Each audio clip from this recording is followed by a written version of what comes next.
আজকে আমি বানাবো গন্ধরাজ ঘোল। ওর জন্য আমার চাই টক দই।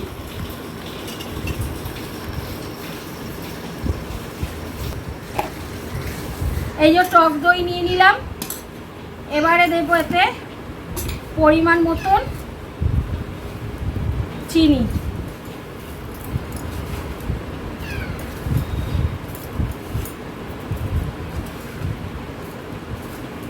চিনি দিয়ে দিলাম। এরপরে দেব আমি এই যে গন্ধরাজ লেবু,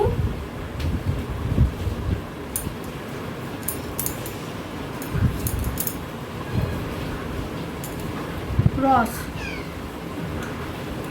এরপরে আমি দিয়ে দেবো এটা বিট নুন।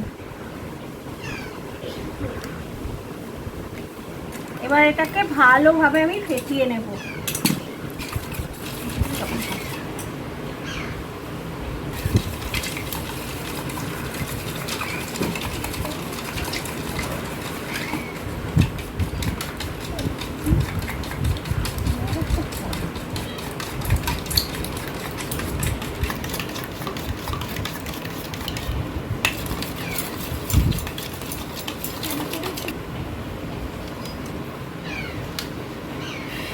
এবার এর মধ্যে আমি দিয়ে দেবো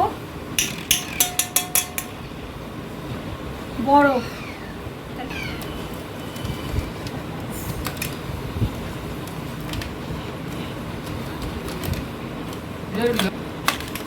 ঢেলে নিয়ে যাবো। এই বরফটা দেওয়ার জন্যে এটা জল হবে, বরফটা গলে জল হবে আর একটু পাতলা হয়ে যাবে, তাই আমি আলাদা করে আর জল মেশালাম না।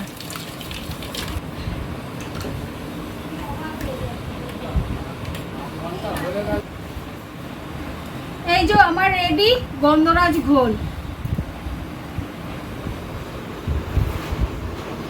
দারুণ, খুব সুন্দর হয়েছে।